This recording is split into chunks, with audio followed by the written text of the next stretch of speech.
बिहार के बाहुबली पूर्व सांसद आनंद मोहन की रिहाई आखिरकार पक्की हो गई। बिहार सरकार ने कल इस पर मुहर लगा दी है। दरअसल सरकार ने जेल में बंद कैदियों की रिहाई को लेकर नियमों में एक बड़ा बदलाव किया। इस बदलाव के बाद गोपालगंज जिले के तत्कालीन डीएम जी कृष्णैया की हत्या में उम्र कैद की सजा काट चुके आनंद मोहन की जल्द रिहाई तय हो गई। इसकी औपचारिकता भी जल्द पूरी हो जाएगी। आनंद मोहन इस समय अपने बड़े बेटे और आरजेडी विधायक चेतन आनंद की शादी को लेकर 15 दिनों की पेरोल पर जेल से बाहर हैं। दरअसल बिहार कैबिनेट ने 10 अप्रैल को जेल मैनुअल के नियमों में बदलाव को कैबिनेट की स्वीकृति दी थी। 1994 में गोपालगंज के तत्कालीन डीएम जी कृष्णैया की हत्या हुई थी।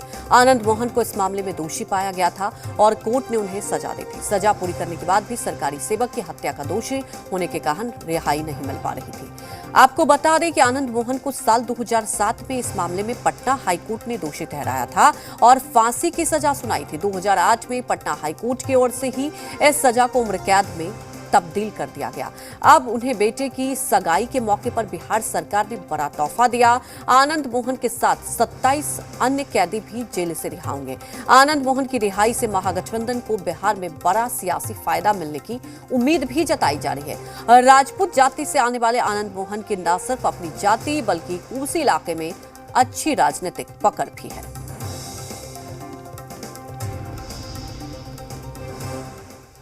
पूर्व सांसद आनंद मोहन की रिहाई का नोटिफिकेशन जारी होने के बाद महागठबंधन के दलों ने इस फैसले का स्वागत किया है, तो वहीं अन्य राजनीतिक दलों की भी प्रतिक्रिया आई है। देखिए, ये सरकार ने जो कानून में बदलाव किए, इसको किसी व्यक्ति विशेष से जोड़ करके नहीं देखा जाना चाहिए।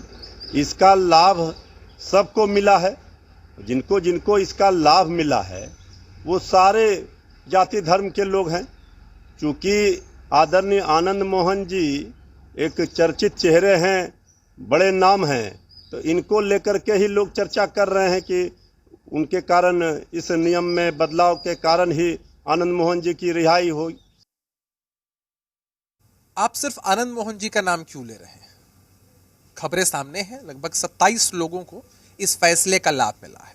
हमारी सरकार की नीति है, हम आम और खास में कोई फर्क नहीं समझते हैं, बायस्ड होकर कोई काम नहीं करते हैं।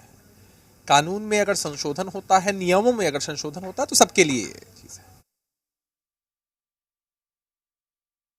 आनंद मोहन सिंह सहित तमाम ऐसे लोग थे जो सजा की अवधि पूरा कर लेने के बाद कुछ व्यवधानों के कारण लंबे समय से जेल में थे।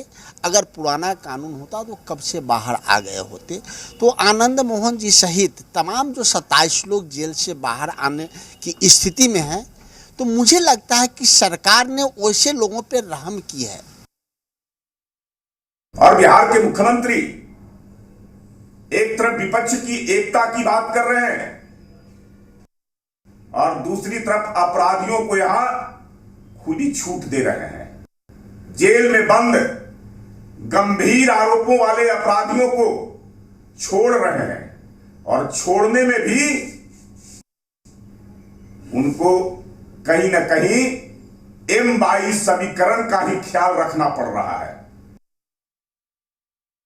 एक समय इस बात की चर्चा हो रही थी कि आनंद मोहन को माननीय मुख्यमंत्री जी फांसी दिलाने का प्रयास कर रहे हैं, और आज जो परिस्थिति सामने आई है, ये वोट बैंक की राजनीति है। क्या क्षत्रिय समाज इस बात को भूल पाएगा? मुझे तो भरोसा नहीं है। माननीय मुख्यमंत्री श्री नीतीश कुमार जी ने जो पूर्व सांसद आनंद मोहन जी को तोहफा दिया है, इसमें कहीं कोई दो राय नहीं है कि ये तोहफा उस समाज के लोगों को भी मिलना चाहिए जो दलित समाज से आते हैं, जो पिछड़े समाज से आते हैं, जो कमज़ोर वर्ग से आते हैं और कमज़ोर आर्थिक व्यवस्था से आते हैं। केवल ये तोहफा, ये पैमाना ना हो कि कोई बड़ा व्यक्ति हो तो उसे ही छूट मिले और कोई जो सामान्य व्यक्ति हो, जिसका कोई पैरवी नहीं है, जिसके पीछे कोई बड़ी वर्क फोर्स नहीं खड़ी है, उसको ये सुविधा ना मिले, ये उचित नहीं है। तमाम जानकारी के साथ पटना से ब्यूरो चीफ रजनीश हमारे साथ लाइव जुड़ चुके। रजनीश, सबसे बड़ी बात यह है कि अब जो भी दलील दी जाए, लेकिन ये तो तय है कि आनंद मोहन को एक बड़ा तोहफा, चलिए अलग बात है कि आनंद मोहन के साथ साथ और लोगों को भी फायदा मिल गया। बिल्कुल अंजलि, देखिए जिस तरीके से ये पूरा प्रकरण है और इसमें 27 लोग जो हैं उनको इसका लाभ मिलेगा और वो जेल से छूटेंगे, जिसमें 11वें नंबर पर आनंद मोहन है और 27वें नंबर पर अवधेश मंडल है। तो इस तरीके से 27 लोगों को इसका लाभ मिलेगा। ये भी सच है कि ये जो लाभ मिलेगा इसके पीछे थोड़ी जो नियम कायदे हैं उसमें थोड़ा संशोधन करना पड़ा है और 10 अप्रैल को जो कैबिनेट की बैठक हुई थी उसमें निर्णय लिया गया और कुछ इसमें संशोधन किया गया। जी कृष्णैया जिलाधिकारी थे गोपालगंज के, और जिस तरीके से पूरा जो मॉब था और सारी बातें जो है सब बिल्कुल सामने में है, और मुजफ्फरपुर के पास जिस तरीके से हत्या हुई थी और उसको लेकर दोषी पाया गया, सजा हुई और फिर वो उम्र कैद में ये तब्दील हो गई और 2007 से आनंद मोहन जेल में बंद हैं।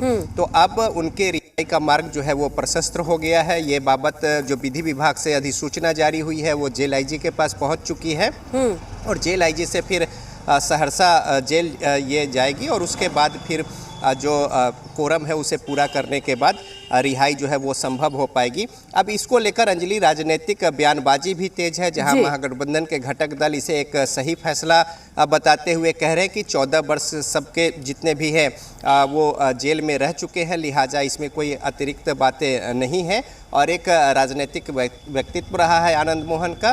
तो अब सरकार जो है उस आधार पे नियम संगत इसे रिहा करने की बात जो है इसको लेकर उन्हें छोड़ा जा रहा है। दूसरी ओर बीजेपी इसे राजनीति से प्रेरित पूरा मामला बता रही है और वोट बैंक की कवायद बता रही है और सीधा आरोप लगा रही है कि वोट बैंक के तहत अपराधियों को छोड़ा जा रहा है। तो इस तरीके से बीजेपी सरकार को इस मसले पर घेरने में लगी है, जबकि घटक दल जितने तमाम है राजनीतिक वो इसे एक उचित और सही कदम उठा रही है।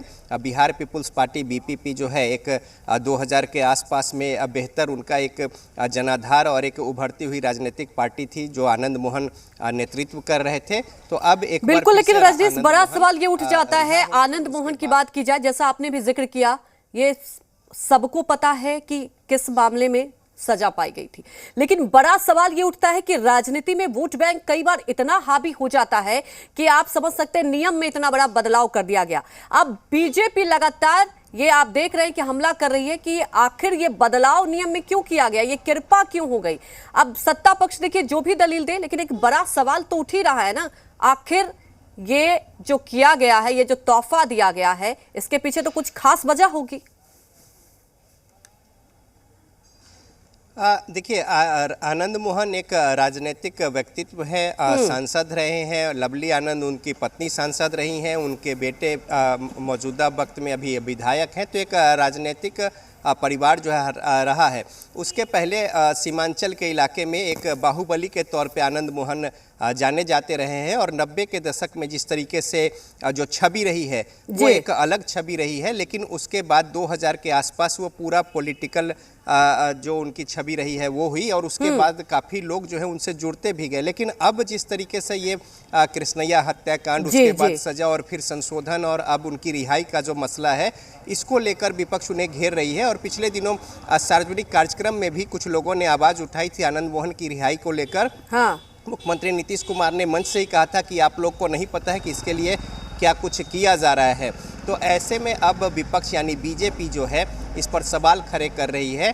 लेकिन ये जो पूरा मसला मामला है, 27 लोगों को छोड़ा जाएगा इसके तहत जो संशोधन हुए हैं, और जो सरकार कर्मी हैं जी कृष्णैया जिलाधिकारी थे, उनकी हत्या का मसला है, तो लिहाजा उसमें संशोधन किया गया है। और अप्रैल में 10 तारीख को जो कैबिनेट की बैठक हुई उसमें संशोधन के बाद ही ये संभव हो पाया रिहाई। तो इसी वजह को लेकर बीजेपी जो है वो सवाल खड़े कर रही है, जबकि महागठबंधन के जो घटक दल हैं उसे बिल्कुल अपनी अपनी दलील दी जा रही है। लेकिन एक सवाल तो उठेगा कि देखिए संशोधन किया गया और ये जो तोहफा दिया गया है, अब इसे लेकर तो देखिए राजनीति होगी, लेकिन बड़ा सवाल, कई बार वोट बैंक बहुत ज्यादा हावी हो जाता है राजनीतिक गलियारों में।